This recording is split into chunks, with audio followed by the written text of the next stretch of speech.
Pode colocar na tela o tema da mensagem dessa noite. O tema é a palavra que revela o coração. Você pode repetir comigo? A palavra que revela o coração. Eu quero ler um texto com você que está lá em Juízes, capítulo 12, verso de número 1. Talvez algumas expressões, algumas coisas você não vai entender bem na leitura, mas a partir do desenvolvimento nós trabalharemos os pontos e você vai compreender. Você daqui entendendo, expert no texto de Juízes 12, a partir do verso 1.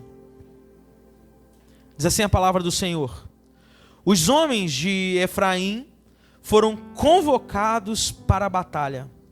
Dirigiram-se a Zafon e disseram a Jefté: por que você foi lutar contra os amonitas sem nos chamar para irmos juntos? Vamos queimar a sua casa e você junto. Jefté respondeu: eu e o meu povo estávamos envolvidos em uma grande contenda com os amonitas. E embora eu os tenha chamado, vocês não me livraram das mãos deles. Quando vi que vocês não ajudariam, arrisquei a vida e fui lutar contra os amonitas. E o Senhor me deu a vitória sobre eles. Por que então vocês vieram para cá hoje? Para lutar contra mim? Jefté reuniu então todos os homens de Gileade e lutou contra Efraim. Os gileaditas feriram os efraimitas, porque estes tinham dito: vocês, gileaditas, são desertores de Efraim e de Manassés. Então os gileaditas tomaram as passagens do Jordão que conduziam a Efraim. Sempre que um fugitivo de Efraim dizia: deixe-me atravessar, os homens de Gileade perguntavam: você é efraimita? Se respondesse que não, diziam: então diga Shibolete. Se ele dissesse Sibolete, sem conseguir pronunciar corretamente a palavra, prendiam-no e matavam-no nos vales do Jordão. Aí pega essa última parte: 42 mil efraimitas foram mortos naquela ocasião.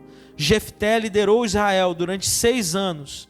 Então Jefté, o gileadita, morreu e foi sepultado em uma cidade de Gileade. Amém? Feche seus olhos ao Senhor por um instante, Peça que o Senhor te traga conhecimento, que o Senhor te traga entendimento da santa palavra dEle. Pai, nós estamos aqui diante do Senhor, diante do texto bíblico, Pai. E que Teu Espírito Santo tenha liberdade para mover, para ensinar, para mostrar, Deus. E que possamos sair daqui com uma porção nova e viva da Tua palavra, em nome de Jesus. Amém e amém. A palavra que revela o coração. Deixa eu te dar um contexto sobre a história de Israel. Contexto bem rápido. Antes do período de reis, que é inaugurado com Saul, depois Davi e assim por diante, o povo de Israel era governado por juízes. Talvez um dos juízes mais conhecidos da palavra seja Sansão. Ele era um juiz de Deus ali naquele lugar, para orientar o povo, para julgar causas, para ser o canal de Deus naquele tempo e demonstrar para a cidade, para a população, para as tribos, para o país, a maneira pela qual Deus queria que se manifestasse, que fosse dirigido, que as coisas acontecessem. E se você lembra bem, Israel era dividido em 12 tribos. E o tempo todo, mesmo eles estando na terra prometida, mesmo eles desfrutando daquilo que Deus tinha preparado para eles, havia guerra. Porque, embora haja uma promessa de Deus para a vida deles e para a nossa vida, se faz necessário que haja conquista. Quantos entendem isso? Deus te prometeu algo, Você vai cursar a faculdade de enfermagem, você vai fazer advocacia, você vai conseguir alcançar aquele patamar. Mas nada vem sem trabalho, sem esforço, sem desenvolvimento nosso. Então, o povo sabia que havia uma Canaã, uma terra que jorrava leite e mel, mas haviam outros povos ali. Necessitou de guerra, de conquista, de luta, de batalha. Então esse era o contexto. E um dos povos que mais se levantavam contra o povo de Israel eram os amalequitas. Eles estavam o tempo todo ali lutando contra os amonitas, perdão. Eles estavam o tempo todo ali lutando, enfrentando, e uma crise muito grande. Jefité, o juiz do momento, então ele decide lutar contra eles, e Deus, o Senhor, concede a vitória. Mas uma das partes envolvidas, eles vão para a presença de Jefité e falam assim: como que é possível você lutar uma guerra e não nos convidar, não nos convocar, não estarmos fazendo parte, porque a tribo de Efraim tinha que estar lutando também. E Jefté dá uma resposta dura e diz assim: quando eu precisei, vocês não nos livraram, então decidimos arriscar a vida sem vocês e estarmos nessa batalha, e o Senhor nos deu vitória.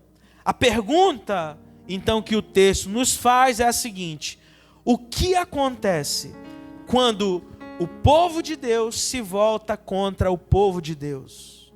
É Israel contra Israel, é crente contra crente, é igreja contra igreja, imaginando que nós estamos num tabuleiro, num ringue, lutando por coisas que Deus não nos mandou lutar.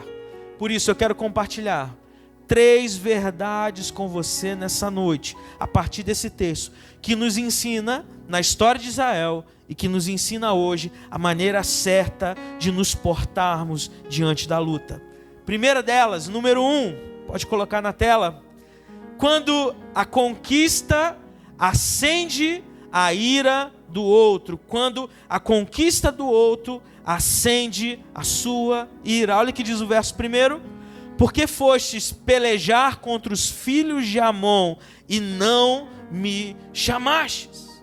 Efraim, nesse caso, não estava preocupado com a guerra, a motivação não era a guerra, mas sim o reconhecimento. O que os move não é a justiça, mas sim a inveja. Olha o que diz São Tomás de Aquino certa vez: inveja é a dor pelo bem do outro. Você imagina? Alguém que sente dor, alguém que se sente mal pela conquista alheia. É mais ou menos, mal ou menos, quando você fala assim para alguém: ei, comprei um carro novo. E a pessoa vai e abre aquele sorriso amarelo: ah, que legal, que bênção. Já experimentou isso, Clarissa? Misericórdia. O domingo que passou, a pastora Vitória não está aqui, está acompanhando pela internet, ela não está bem, mas ela estava toda alegre, porque chegou a bênção dela, ela trocou de carro, meu irmão. Amém? Lindo, lindo, lindo. E eu estava aqui na resenha com os irmãos, né, orando por um, orando por outro. Ela falou assim: pastor, vem cá ver o carro. Eu falei: vou. Eu queria dar uma volta, né, mas não deu. Aí entrei, senti o cheiro de carro novo, liguei o carro. Falei: rapaz, isso aqui é chique demais. E a gente precisa celebrar a bênção do outro. Vou falar aqui para os homens: faça um churrasco e fala assim: minha mulher me deixou, perdi o emprego, estou na crise, devendo a agiota, devendo todo mundo, a vida está virada, o carro bateu o motor, vai ter um monte de gente chorando, te abraçando, meu amigo, meu irmão. Agora começa assim: comprei minha passagem para a França, vou tirar férias. Vou baixar um pouquinho o nível: comprei minha passagem para Gramado, que eu sei que a turma daqui gosta, né? Troquei de carro, meu casamento está uma bênção. Você vai começar a reparar de fato quem são seus amigos.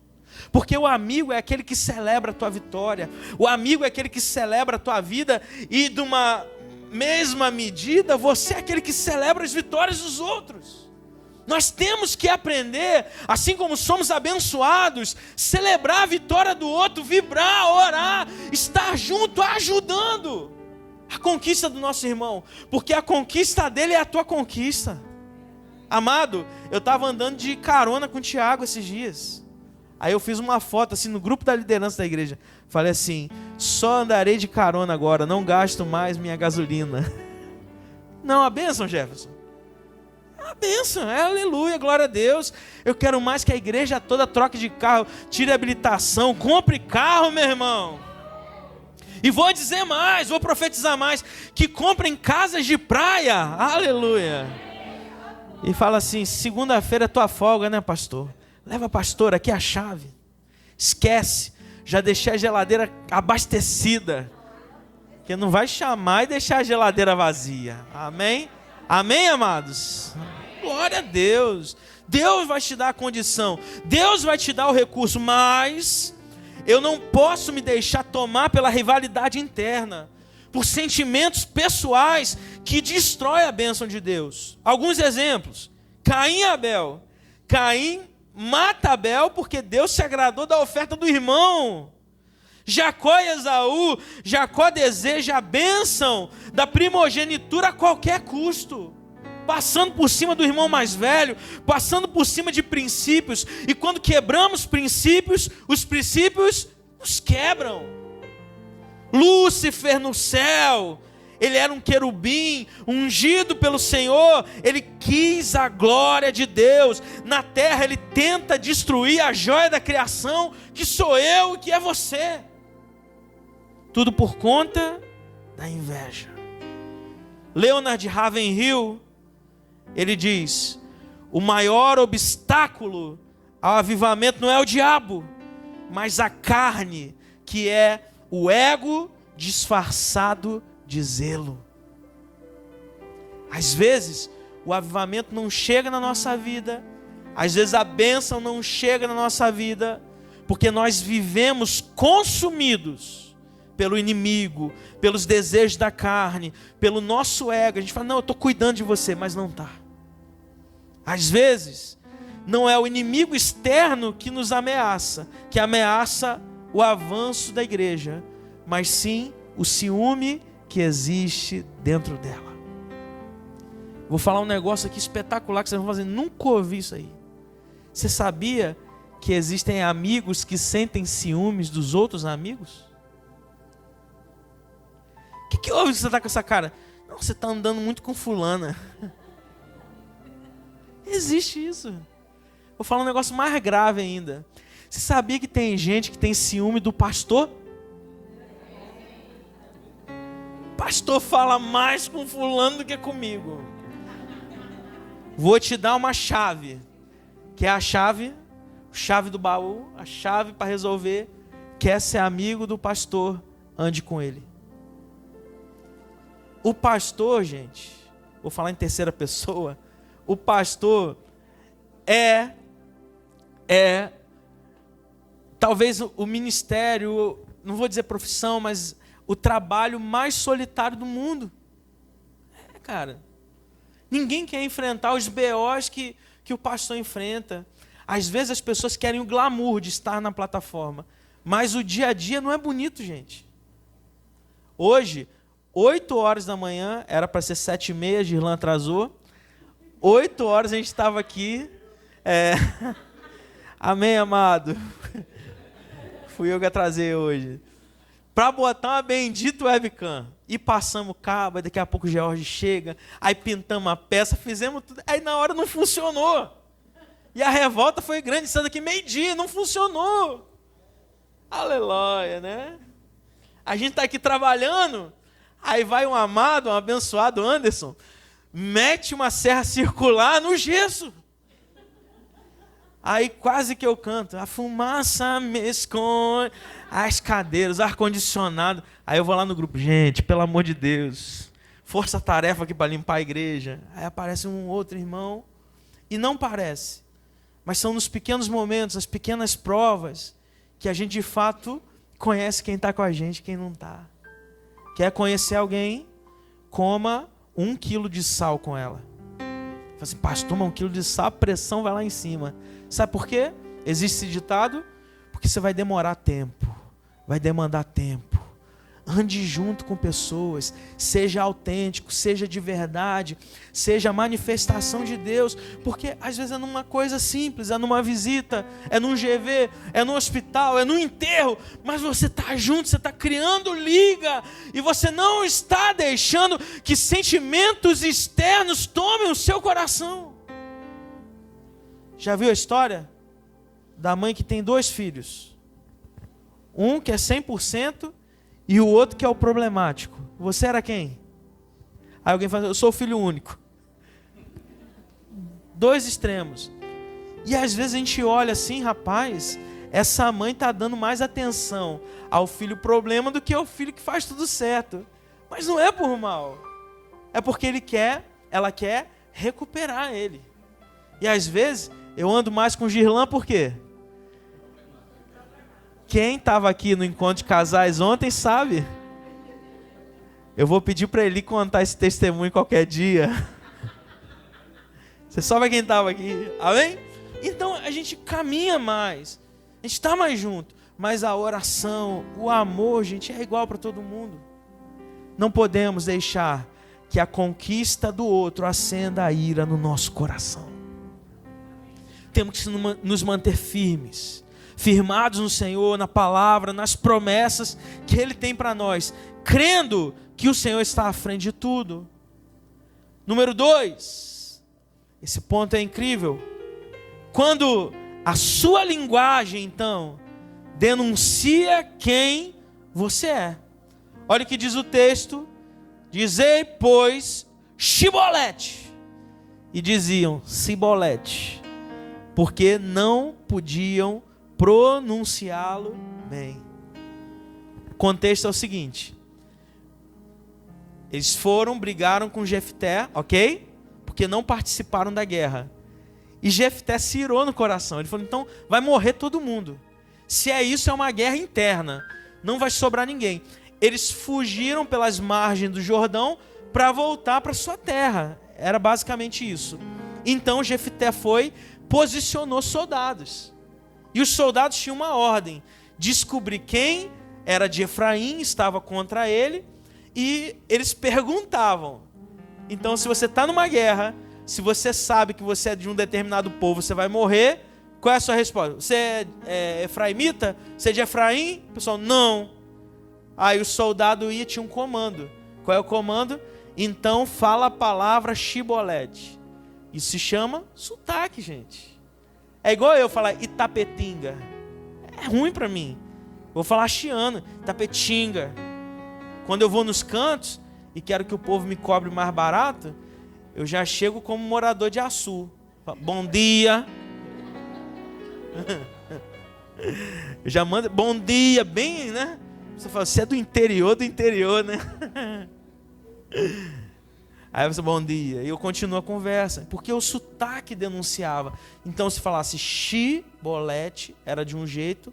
E essa palavra, o texto não vai trazer a tradução, ela tem 2 traduções diferentes. Mas nem importa tanto o significado, mas a pronúncia. Ou você fala Sibolete. E eles já sabiam. Então, quem pronunciava, quem falava errado, era morto. A fala, ela denunciava a origem. E em tempos de guerra, então, o sotaque se tornou uma sentença de morte. É interessante, nosso Brasilzão continental, eu ando por aí, né, de vez em quando, estou nos lugares, aí eu converso com alguém, eu percebo o sotaque diferente, e eu já falo assim, você é de onde? Você fala, Rio Grande do Sul, São Paulo. Você já percebe essa diferença. Então, a fala é mais que um som, é uma identidade. Jesus disse lá em Lucas 6,45, a boca fala do que o coração está cheio. Então, a gente transmite emoções, sentimentos, visões, mas nós também transmitimos aquilo que é identitário para nós. Um nordestino não vai falar um carioquês é diferente, cada um tem a sua expressão. Outros exemplos, Pedro, ele foi reconhecido lá em Mateus 26:73 como Galileu, e a denúncia foi o seguinte: a tua fala te denuncia, A Torre de Babel nos dividiu a humanidade pela linguagem. Pentecostes uniu o povo de línguas diferentes sobre a mesma mensagem pregada por Pedro em Atos 2. Heidegger, um filósofo alemão, ele dizia: a linguagem é a casa do ser. Ou seja, o que dizemos revela quem nós somos. Aí eu pergunto para você: o que tem saído da sua boca? Um outro texto bem interessante diz assim: de uma fonte não pode sair água doce e água amarga, amargosa. De que maneira nós temos nos denunciado como crentes em Jesus pela nossa linguagem? E a linguagem, nós podemos acoplar a esse ponto a nossa vestimenta. Hoje eu estou bem apresentável, é dia de ceia, a gente vem mais arrumadão para a igreja, aleluia. Mas o jeito que eu me visto, a forma que eu falo, a forma que eu olho, a linguagem corporal vai me denunciar. Sabe qual tinha que ser a nossa sentença? Preso, ali vai um crente. Mas às vezes, o habeas corpus, o papel que recebemos é a absolvição. Porque as pessoas olham para você, olham para mim e não enxergam em você alguém diferente. Se no ambiente que você transita, as pessoas não olham assim, em algum momento da história, assim, cara, tem um trem diferente contigo. Existe algo diferente em você. Você é cristão? Algo está de errado, gente. Porque a gente está vivendo a vida, está fazendo coisas igual o mundo faz. Mas sem ser diferente, sem salgar esse mundo que anda insosso, sem ajudar as pessoas que precisam desesperadamente da graça do Senhor. Ontem, se eu não me engano, lá em Copacabana teve o show de quem? Vocês estão muito informados. Porque foi transmitido, falado o tempo todo. E uma pessoa influente gravou um vídeo e falou assim: não será um show, será um culto de adoração. Porque esse é o mundo que a gente vive, onde o sagrado virou profano, o profano virou sagrado. Vivemos um tempo de secularização gigante. E como igreja do Senhor, precisamos nos posicionar. Amém?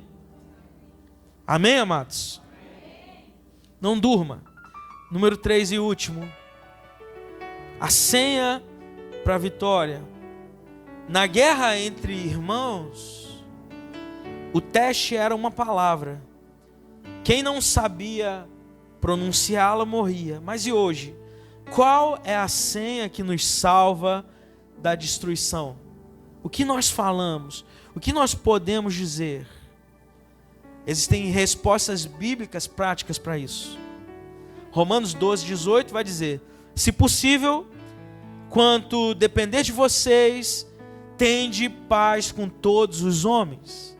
Então, não lute contra os seus irmãos, porque a nossa guerra não é contra carne nem sangue.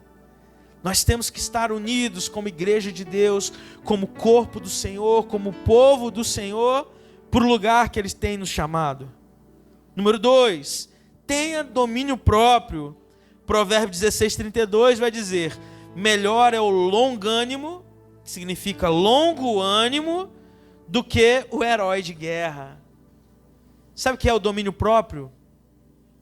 É na hora que alguém vem brigar com você, você se segura e você fala assim: não é a minha emoção, não é o velho homem, não é o desejo meu de falar, não é o desejo meu de me portar, mas é a inteligência emocional que vai me levar a um novo nível.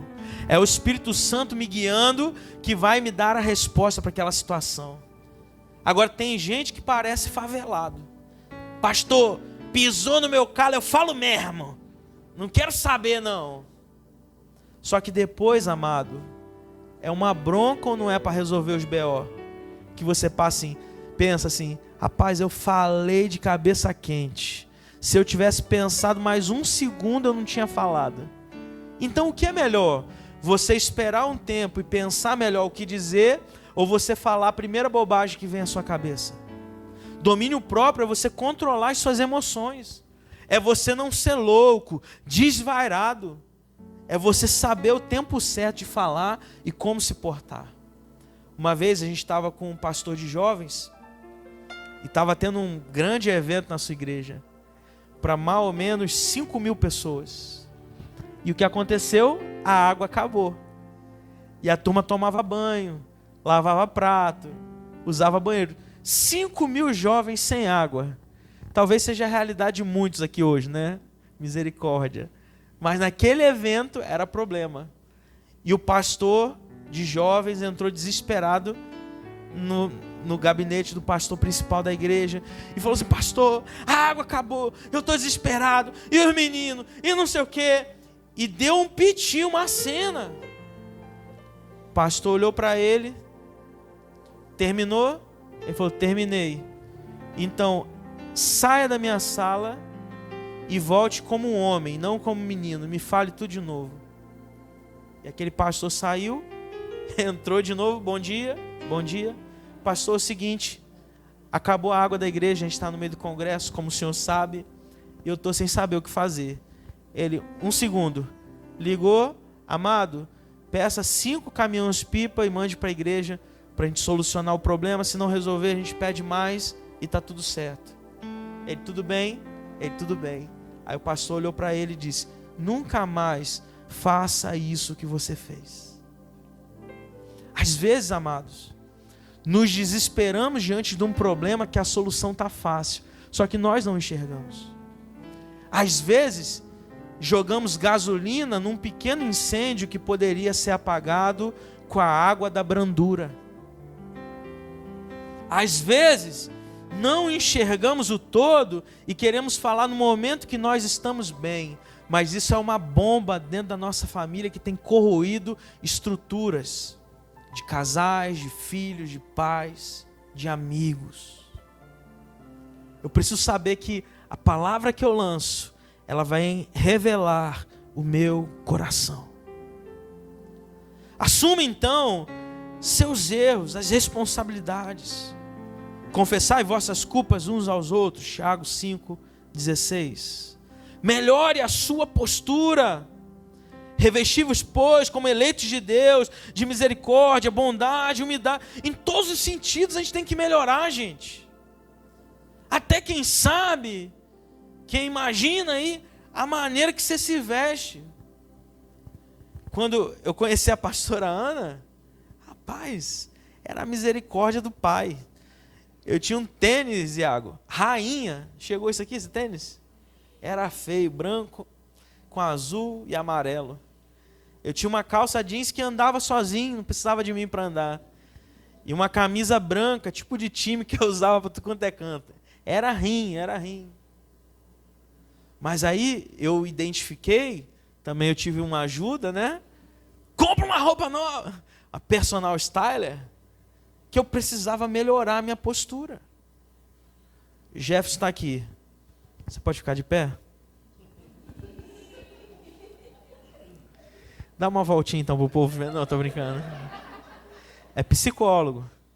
Hoje ele está esporte fino, né? Tá tranquilo. Mas quando você encontra com ele durante a semana, como é que é?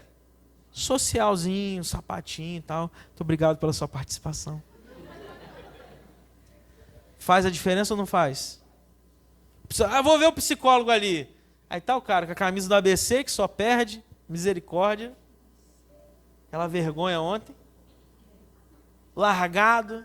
Sapatênis, que é um trem que não sabe se é sapato ou se é tênis, está no meio do caminho. Barba para fazer, cabelo desarrumado. Tudo. Não funciona, gente. Porque a postura fala primeiro do que você. Você chega no ambiente bem arrumado é uma coisa, mal arrumado é outra. Não tem jeito. É preconceito. Pode ser preconceito. Mas é a imagem que você vai criar na sua mente. Então nós podemos construir uma imagem melhor do que somos, sim ou não? Não fala de riqueza, não. As crianças, né? Amém? Não fala de riqueza, não. Falando da gente melhorar a postura. Então, a verdadeira senha, ela não está simplesmente na língua, mas em um coração rendido. A cruz é a senha, o perdão é a senha, o amor é a senha. Quantas guerras espirituais têm sido perdidas por falta, não por falta de poder, mas por falta de unidade? Quantas vezes o ciúme, a crítica, o julgamento destrói aquilo que Deus está construindo? Juízes 12 é um alerta para a igreja. O maior inimigo pode não estar do lado de fora, mas sim do lado de dentro. E às vezes se parece demais conosco.